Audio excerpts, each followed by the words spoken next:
I'm at PlayCon with game designer Bobby Hill. Bobby, how are you going today? Good, yeah. A little bit of jet lag, but we're recovering. It's good.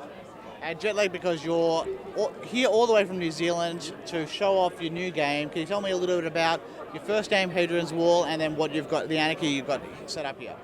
Yeah, so the first game, Hadrian's Wall, back in 21, was, I suppose it's a roll and write, well, flip and fill.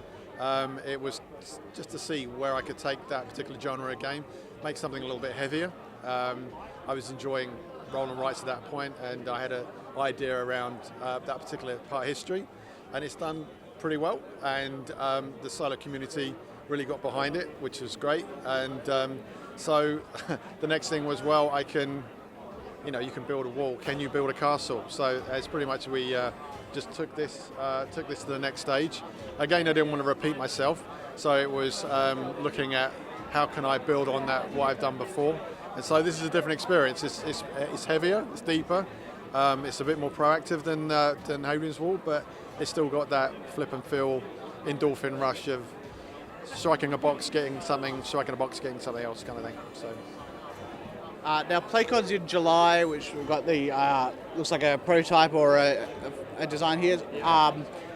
This will air when it airs. What's the expected course of when it's on Kickstarter or when it's available?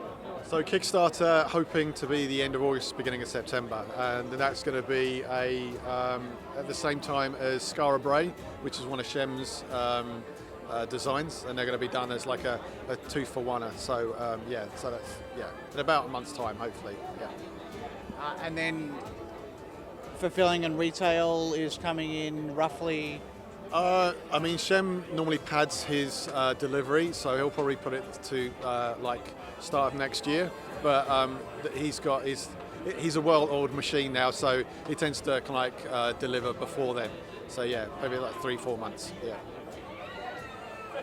So we've got that with the Anarchy. Now, so I think one of the great things about board games for me is they often build off previous games or let's use this mechanic and twist it or whatever we did this.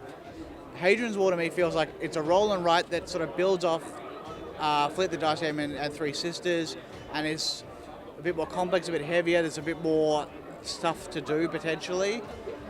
And I think I'm not alone to say that it has sort of almost reached another level in sort of heaviness of Flip and Writes. Yeah. How does it feel when you see that your design, your first game, has that sort of impact of pushing a sort of a genre forward? No, it's great. I think I suppose one of the things that about a mechanic is just a mechanic. If the game is good, the game is good. And I understand that people can look at those sheets and go, that looks like homework, or that looks like work to me, and I totally understand. But there's a lot of people that do like it, including me. But I think a mechanic shouldn't stop.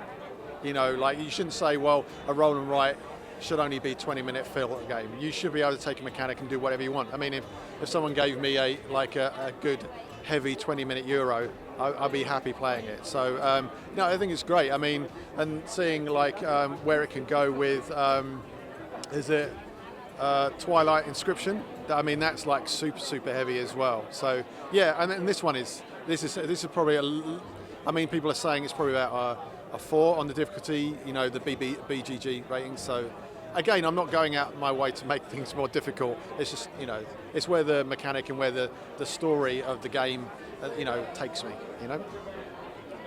It might be a little bit unfair to ask this when the Anarchy release is still upcoming, but do you know what's next? Yeah, so Arcus, who's another New Zealand game studio, has asked me to do a game based on a gentleman's artwork called Wayne Barlow. He's a conceptual artist. He's done work with Guillermo del Toro and James Cameron. They've got his IP for one of his books that he wrote called Expedition to Darwin 4. And that's given me time to flex, move away from the roll and write so I don't become a one-trick pony. And that's going to kickstart start of next year.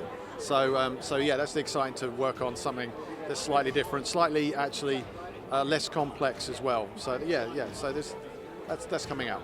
So do you enjoy then having that that evolution from Hadrian's Wall to the Anarchy, which you've sort of talked about how it's sort of like it's plus, and then being able to stretch out of a different direction? I think, I mean, being a designer, you want to be able to flex different muscles. Certainly, as I said, I don't want to say, oh, that's the wrong and right guy, and me getting pigeonholed. So having the ability to be able to design other games with different mechanics, it's been great. It's been really, really good. So, and that's here as well if you want to play it later on. So. Now, obviously, you're probably going to be chained to this table for quite a long time at PlayCon, and the booth. But is there games that you're looking forward to trying to play if you get a chance to get away? I keep hearing so much about Heat, and I've just seen it being played over there, so I do want to go and have a look at that. I do like Flamme Rouge, and I want to see what all the fuss is about. So yeah, so Heat's definitely on my list to at least have a look at, maybe play if I can get some time. Yeah. Bobby, thank you very much. Pleasure.